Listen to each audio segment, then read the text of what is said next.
Hello everybody and welcome back to the channel. Last night at the day of recording, the Colorado Avalanche completed the sweep of the Edmonton Oilers in the 2022 Stanley Cup playoffs to advance to the final for the first time since 2001. So let's have a look at the series and talk about how it happened, because I did not expect the series to be a sweep.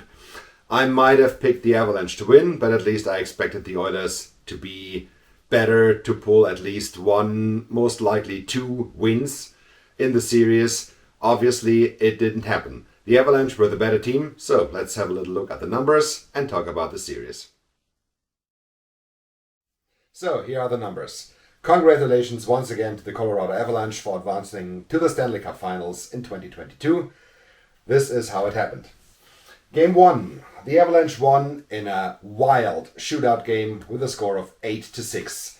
Outstanding players for the Avalanche: JT Compher with 2 goals, Cale Makar with a goal and 2 assists. On the Oilers side, Connor McDavid had 1 goal and 2 assists.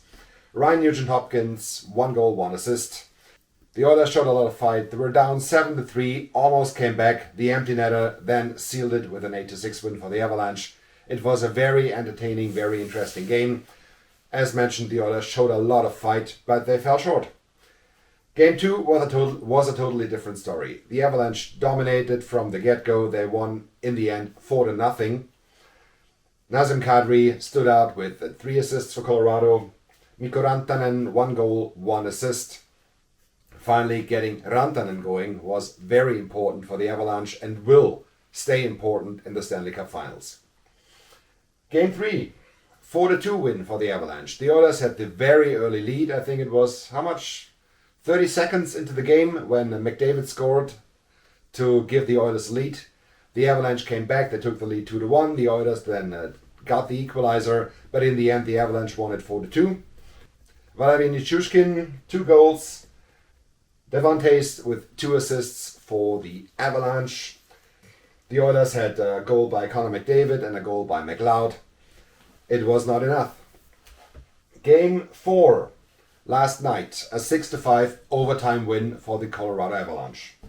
Cale Makar, a goal and 4 assists. Artturi Lehkonen, 2 assists and the game-winning goal.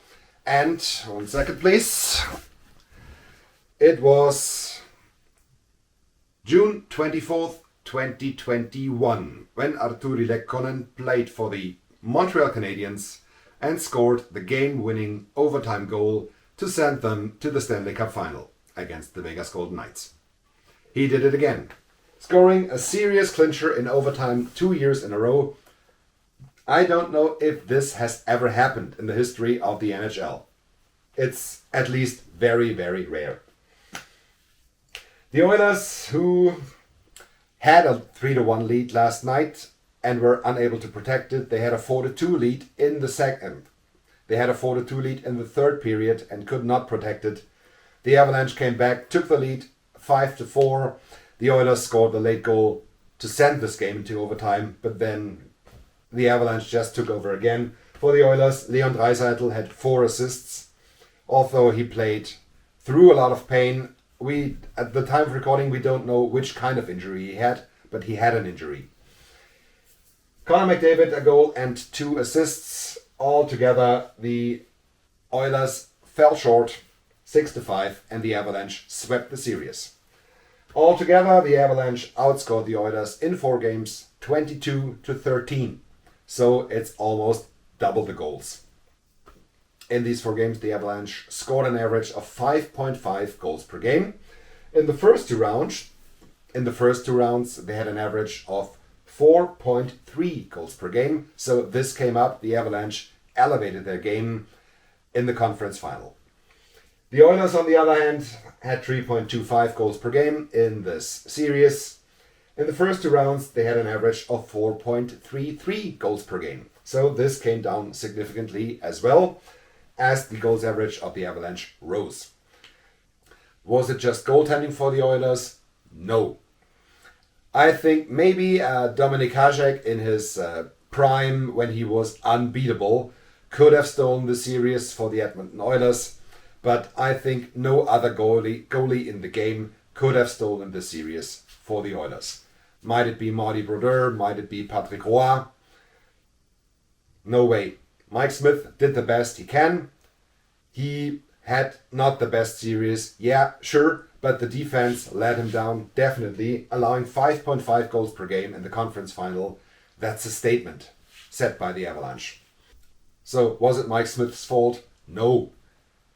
In parts, maybe, but basically it was the defense in front of him, and that the Oilers could not score at will as they did against the Flames and against the Kings, but not against the defense of the Colorado Avalanche, who were also down to their second string goaltender for most of the series. Pavel Francouz had a good series. Darcy Kemper only played half of game 1 before being pulled and replaced by Francouz, who stayed in the net until the end of the series. I don't know if Darcy Kemper is injured. The Avalanche will not tell us until after the Stanley Cup Final. Let's see who will get the net in the finals. I think they should stick with Pavel Francouz. He worked pretty good with the defense. It was definitely a good series by Pavel Francouz. He deserves to stay in the net. Let's see what they do. Anyway, this turned out not to be the series we all hoped for, and I think most of us expected. I expected the series to go at least to 6 games. Obviously, this did not happen. The Avalanche swept the Oilers. Congratulations to the Colorado Avalanche, and good luck in the Stanley Cup Finals. Alright, that's it for this one. Thank you very much for watching. Don't forget to hit like and subscribe. And as soon as the Eastern Conference Final is over, I hope I will have the time to do another video like this, to have a look at the Eastern Conference Final, and then of course previewing the Stanley Cup Final. Thanks again, have a good time, see you soon, goodbye.